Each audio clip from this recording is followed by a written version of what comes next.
So if you're that kind of person, don't even go and see a hearing up provider.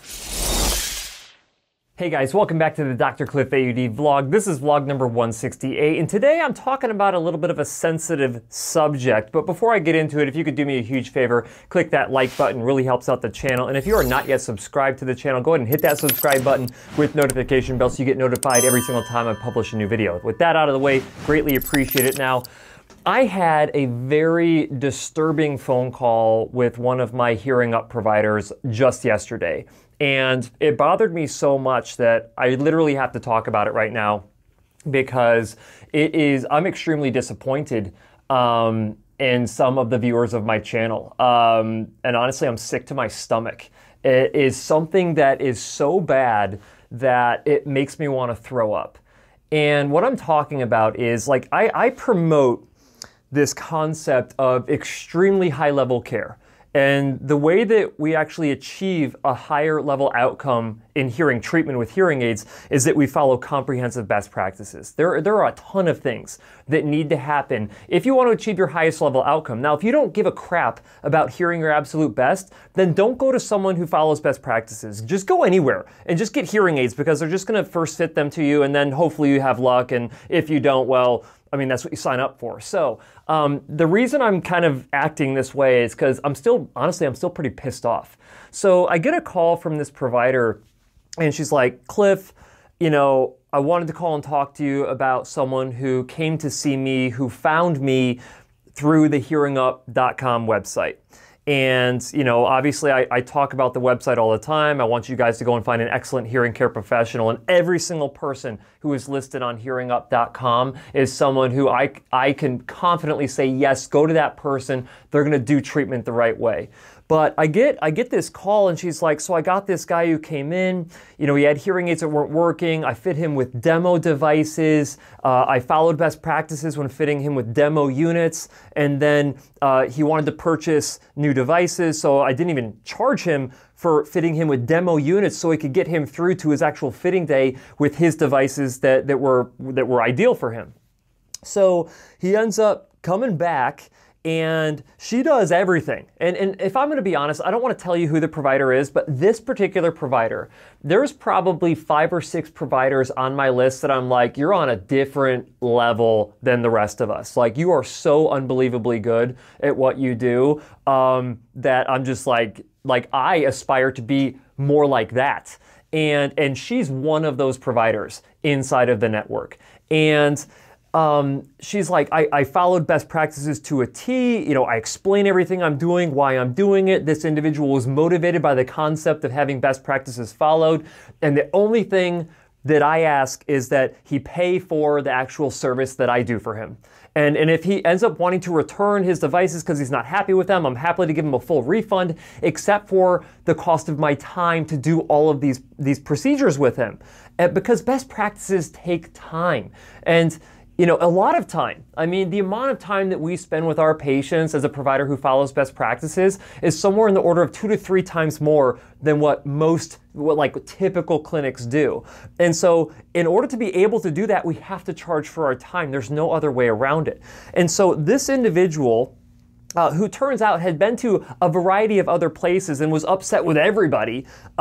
And this was kind of like the last ditch effort of this guy to come in to see a hearing up provider to make sure everything was done the right way. All the T's were crossed, all the I's were dotted, you know, as close to perfection as you can get from a hearing aid treatment. And he still wasn't happy with how he was hearing. And so, you know, there's this concept of, like, at some point, it's you, it's not the treatment, it's not the provider, it's you and your realistic expectations. And I do think that we shouldn't always just chalk it up to, like, okay, you have to have realistic expectations, which allows us to not do our job as well. Like, no, you should have high expectations, but those expectations have to be realistic. And this is the type of stuff that is covered with individuals. But then every once in a while, you get someone who is an unrealistic human being, and not only do they pitch a fit, they sign a contract, a purchase agreement saying, I understand that these services are not refundable. And if I go through this treatment and I want my money back, I can get all of my money back except for these few services that you got that were considered best practices. And they still end up causing an issue. And this person went to this provider's state board, and and I don't want to get into the specific details, but the state board is siding with this ridiculous human being on getting their money back, like wanting to get their money back. And it's not even, honestly, like, hearing aids cost thousands of dollars, right? It was like $500, $600, $700 of the hearing aid cost that was non-refundable because of all the time that was spent to dial in these particular devices, the best they could possibly be dialed in for this particular individual, with auditory rehabilitation and training and everything. Like, it's crazy to me how people can be so ridiculous. And so this is why I say, like, if you're that type of person, that you're such a, like, bad person, that you can go to someone whose intent is totally pure. They just want you, the provider has hearing loss themselves, is the thing. Like, they understand where the person is coming from, and significant hearing loss at that. They understand where this person is coming from, and to have this person be such a bad human being, to take this person and drag their name through the mud, through their state board and publicly, is just absolutely ridiculous to me. So if you are that type of person, don't even go see a Hearing Up Network member. You're not worthy of going to see a Hearing Up Network member if you're that kind of a person. Hearing Up members have committed to providing a higher level care than pretty much anywhere that you can go. Now, I know that there are providers who are not a part of the Hearing Up Network who provide a high level of care. I get it. But these members know that they're being held accountable. And they know that when a consumer or one of their patients is upset, those patients reach out to me, and then I reach out to the provider. So, like, they know that they're being watched at all times. So they want to make sure that they're doing everything exactly the right way, or at least to the best of their capability, which is all that we can ask from anybody.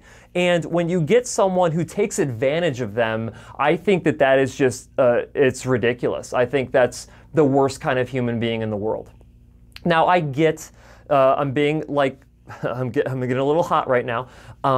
I get that most of you, and I'm talking the vast majority of you, are fantastic. I mean, I hear stories all the time from my providers of saying, hey, I got this person who came in, saw your videos, they really knew what they wanted, they just needed help, and they were had such a great experience, and they're like some of their best patients. They just love them coming into the clinic because they know and appreciate everything that the providers put into the treatment.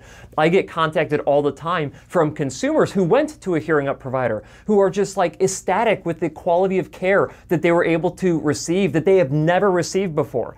And that is the type of stuff that just makes me be like, man, this is like the coolest thing ever, when people are just looking for a great place to go and they find that person who can do the things that they need and they have an exceptional outcome. But it is like the 0.01% of you out there that are just bad people. And if you're a bad person, hopefully you know you're a bad person. Maybe you don't. Maybe no one's ever told you. But I'm going to tell you, like, if you're that kind of person that goes to a provider and that provider goes above and beyond to take care of you, and they typically don't charge more than what places who don't follow best practices charge. So just to make sure that's clear. But when you go in to see them and you take advantage of them, I think that you're like the worst kind of human being that's out there. And man, I'm probably going to catch a lot of flack for this video, but I want you to understand how important it is to make sure that everybody else who plays in society the right way, like, I want to make sure that they still have good places to go. Because if the viewers of my channel end up ruining this relationship and this system that we have to make sure that there are good providers that can be found by other individuals with hearing loss, like, that's going to make me upset. So I don't know who you are, the person who's dragging this provider's name through the mud. I think it's ridiculous.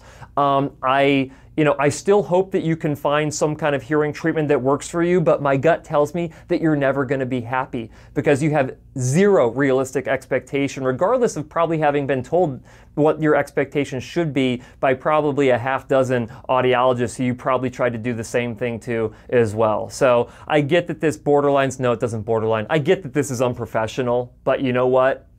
I kind of don't care. This is the way that I vent. I know that my providers are doing things the right way, at least to the best of their capabilities, and I know that they're following comprehensive best practices, then I believe that they're worth earning a living doing it. I think that that is worth more money than what you pay when you go to some of these fly-by-night clinics who don't do anything best practice. They just fit you with devices, say, how does that sound? Is that good? Okay, good, here you go. Now you're on your way, and you just spent $7,000 or $8,000 to do that, because that exists out there. And this provider's not even charging that much to do the treatment, and they're still getting bad people coming in with unrealistic expectations and dragging their name through the mud. So I think I've said that about 7 or 8 times now. Hopefully you get the point. Just be a good person. Like that's all you have to do. Like when you go and see a hearing up provider, if you feel whatever, like motivated to actually go in and see one of these providers, just know that they're coming at it from the right place, and they're going to do everything that they possibly can to get you a high level outcome. So show a little bit of respect back to them, even if you're struggling with your treatment. Because if you're struggling with a hearing up provider, I'm sorry, but you're going to struggle with pretty much any other provider that's out there. I truly believe that, because I know what these providers have to uphold to maintain their eligibility of being in the hearing up network. So that is pretty much all I want to say. Please feel free to leave whatever nice comments you have in the description, whatever, or down in the comment section, whatever nasty comments you have about this situation down in the comment section. I'm a big boy, I can handle all of it. And if you've had a fantastic experience with a hearing up provider, nothing would mean more to me than to know who you went to and how the experience was so much better than anything that you've experienced before, and leave that in the comment section. So just in case one of those bad eggs are reading through the comment section, they see that they're the one that's the problem, not the provider. That is all that I want to talk about for today, guys. This was a heavy one, but as always, I'll see you next week.